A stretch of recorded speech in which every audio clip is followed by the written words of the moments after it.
Hello, in this video I'm going to show you how to install Alpine Linux. It's a very small, super lightweight Linux distribution based on Muscle, libc, and VCBox. VCBox, through the Linux history, is one of the smallest distributions with more capabilities. Everything almost like self-contained, and for very practical applications is improving to be a very Swiss Army knife, very powerful tool. Um, the scope of this video is going to be going through the installation of Alpine Linux in a VirtualBox environment, and additionally, just not a tutorial, but just going through real fast, we're going to go ahead and install Docker.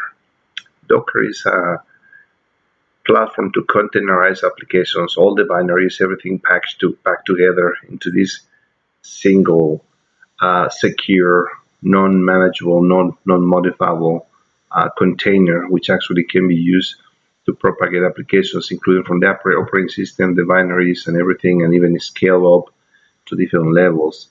Docker is becoming very popular, even on the cloud, Amazon AWS, Microsoft Azure, Google, and typically they have shared repositories to something like one of the populars is Docker Hub, which you can actually register and get your images created and distributed in a very easy way with a Docker command. So the idea of this video is going to be to create a installation of Alpine Linux and then go ahead and install Docker. I'm going to go ahead and do a couple of things through the exercise of this.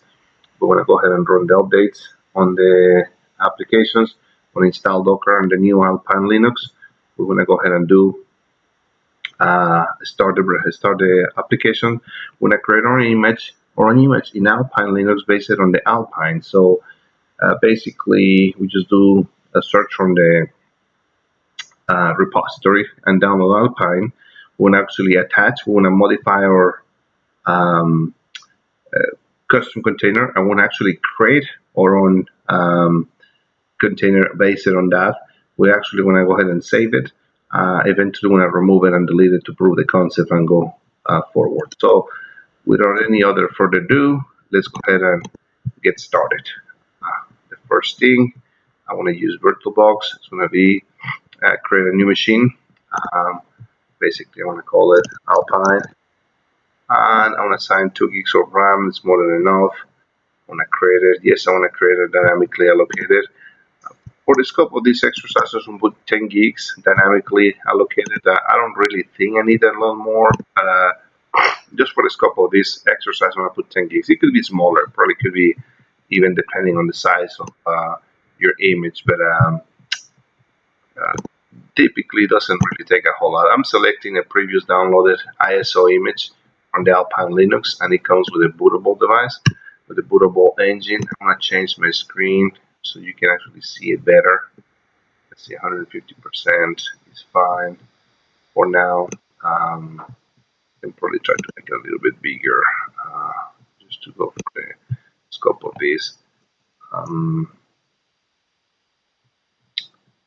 Let's see, root. I'm added to the Alpine Linux, and the very first thing I want to do is actually do a setup Alpine. What this does is comes with a questions. What is the keyword? My locales, pretty much. The variant is just US. The host name, I'm gonna call it Alpine is AL or Alabama roll 5 baby, and then Ethernet 0. I'm gonna go ahead and do it. HCP is fine. Manual network, non-network configuration. Pretty much the defaults is fine. So I get a DHCP. It's gonna ask me for a password for root. I can go for root. Time zone, BTC is fine. I hit enter. That's going to be non-FTP servers. Cron is going to be fine for my NTP client. And start running an installation, starting cronning. This is actually super easy to install. I want to take the mirrors. Number 1 is fine. Again, just the files. OpenSSH, that's fine. I like to start OpenSSH. And this is what you want to install. I want to do in the new 10 gig drive from the one just created. Yes, I want to use everything. I want to use just sys for now. And go ahead. I don't want to use any logical volume manager. Yes, it's okay to erase everything. Pretty much that's it. All the installation is just going to take about a few minutes, as you can see. Super fast. I probably took a lot more explaining everything we're doing in this video than actually the actions it's taking. As you can see, the progress is going super fast from the ISO image. Um, 52% is a fast machine locally installed. Again, the distribution is very minimalistic, super lean, super small, almost nothing to it. Install, it creates the boot, it needs RAM file system, and pretty much we're done. The installation of Alpine Linux is being completed at this time. Super straightforward, super fast. Again, based on BCBox is done. Please reboot. So what I do just Alt command, and for now I go ahead and turn the virtual machine off. What I want to do here is when I go ahead and check the properties, and the first thing I'm going to do in this storage, I'm going to go ahead and remove the previously added, and also I want to do something with the network. In the port forwarding, go ahead and do um, on my local host 127.1.2 and that's you 10 I believe. Let's see, I think it's 422. I think that'd be fine.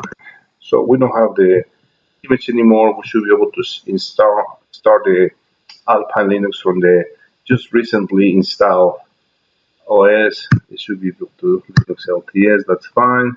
That's my regular boot. As you can see, it's going to start doing some booting here, and it shouldn't take longer to get there. Pretty much should be there actually. It's asking al root, I root password. I can see that I'm logging to box 10.0.2.15. Alright, so let's adjust this change here. I hesitate for a second on the network on the port forwarding 10.0.15. So let's do the mapping from the local host 2222 on the port 22 so I can SSH into the box. That's what we're doing right there. So right now, I can pretty much add user myself. Yeah, I know it's weak. I know, thank you. Um, so I want to go ahead and draw the putty, Alpine. Yes, I'm going to connect to this box. I'm going to log myself. There I am. Okay, good deal. So now that we have the SSH session open to the box, same thing as if it's working locally, but it's going to help us with the commands that we want to be typing. Let me go ahead and do something. Let me check this root.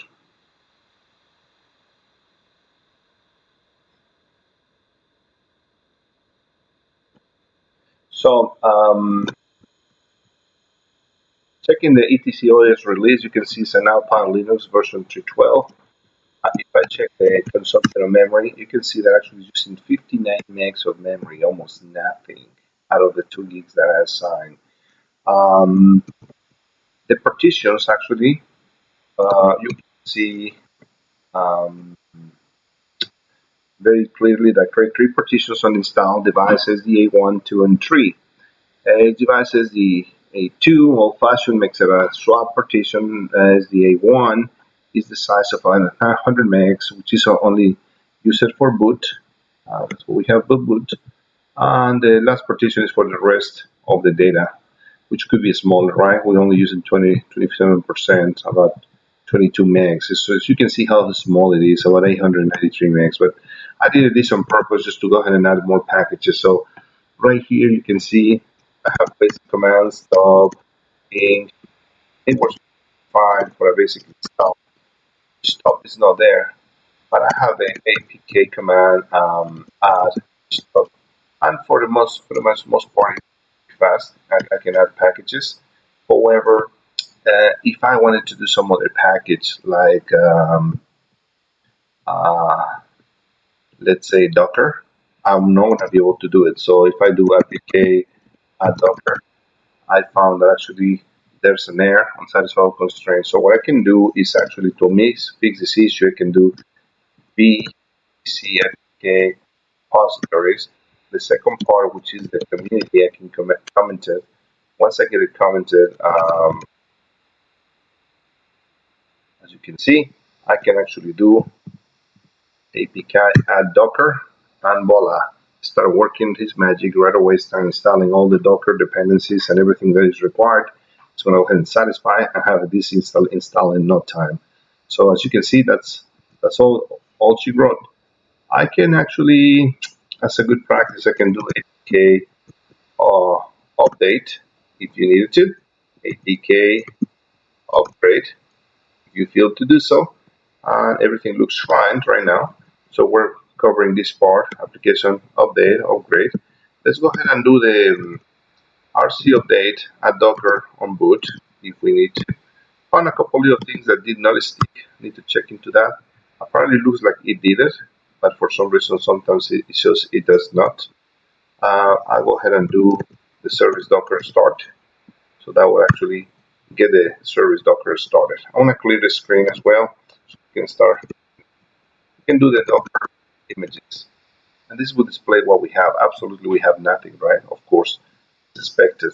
And if I do Docker A, I don't see nothing running as well.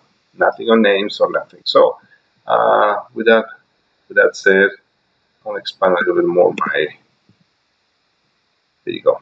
That way the names doesn't concatenate from the screen. It's in the other side of the screen. That's fine. Now, let's go ahead and do search for Alpine. You can use the Docker search command for Alpine to do more.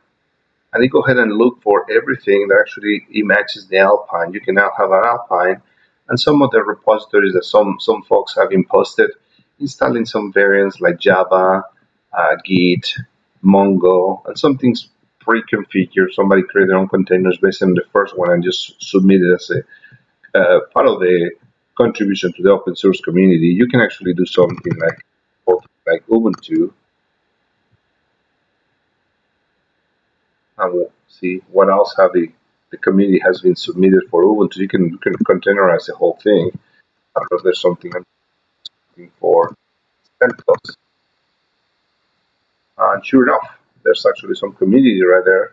CentOS, Ansible, XFC, DNC. But for the scope of this exercise, the only thing I want to do is going to do the Alpine. What I want to do is, if I search Alpine, I can do, I don't think I have the command, but actually, it's actually Docker pull Alpine. That's what it was missing.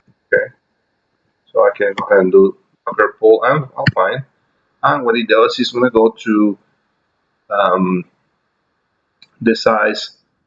Docker Hub is going to download everything. It's going to download some release, the Alpine latest. And when I do Docker, I can see that is the Alpine, the latest, and this one image ID created 3 months ago. I can do the new doing Docker image ls as well. Same command, it's almost like an alias. It works as well. Just some people prefer the newer way of doing things, but same thing. So Docker images will show that actually we downloaded the Alpine distribution, which is super small, 5.57 megabytes. It's almost a stretch. What I'm going to do is actually I'm going to create a Docker distribution called Linux 1, and actually I'm going to go ahead and run it. Basically what this says, Docker run with the name Linux 1, which is what I decided to call it. It's going to be detached in the background, not interactive. It's going to be for the Alpine, based on the Alpine, because we have it. It's not going to download it. It's just going to execute it, and right away we can actually do at that point Docker A, and we can see that we have running effectively that name Linux 1 in in the list of the container ID, the Alpine image, the command is running, and it's actually, if I run it again, it's running now for 24 seconds. I can actually interact with this container, which is going to be the idea to create our own image. So we can actually interact and attach directly to Docker attach to that particular container that we create. So we can attach our standard input. As you can see, the prompt changed for the Al host to actually the root host. I can do a top, and there's nothing. Do a page 3, there's nothing going on. I can do stop. Of course, nothing exists. I can do at this point. We can actually add that apk add stop. So I'll go ahead and install it. Okay, and you can actually run htop. Once I have that, we can actually detach. But if you use tab exit, it's going to actually stop the container. So a way to exit the container without shutting down the container is Control-P, Control-Q, Control-P, Control-Q, and I can say from the same Docker PS is still running. It's about a minute running. Linux 1 is still going on. So the only thing we just added was htop at that point. We modified. You can add Nginx, Apache. You can do whatever you want to install in your own container. So what I want to do is with that htop in place, I want to go ahead and commit Linux 1 from the containers. I want to go ahead and execute the commit. What it's going to do is from the container running of the Alpine image is actually going to create my own. If I do Docker images, now we have an untagged image created from the running container, which was based on Alpine Linux 1. We have to label this now. We can actually do with the Docker tag command and base it on the Linux 1. So what we could do here is Docker tag. We can use the first 4 characters, almost looks like a MAC address, CB88. We can assign some name. I call it Linux 1 when I run it. I want to call the same for now. It could be any name, arbitrary names. Docker tag CB88 Linux 1. And if I do Docker images again, now it's flagged as Linux 1 as repository and tag latest. Of course, you can do version 1, version 2, whatever you want to create. But the point is, I do have an image in my hard drive running from the modified container. So at that point, I like to do create a directory, the root images. I want to create a directory on root Docker images. What I'm going to do is actually I'm going to tell them execute the command docker save as an output in the same Docker images. It's going to be the same name of the image, which is linux1.tar. It's a tar file based on that image. So once I do that, I can go ahead and do it. If I go to do ls-al root Docker images, I can see, actually I have to do LAH. Let's see the size of this thing in a more friendly. 8.1 megs, and this is a container including the htop based on the Alpine Linux. So that's how it is right now. I can do Docker stop. If I do Docker SPS,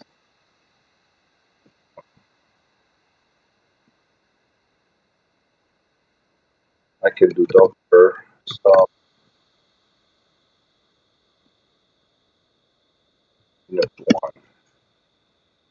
And what it's going to do is actually go to memory, go to that container, that process that it was running, and eventually it's going to stop it completely. So this Docker process is no longer there. If I do there, I don't see it was terminated about 2. If I do PS3,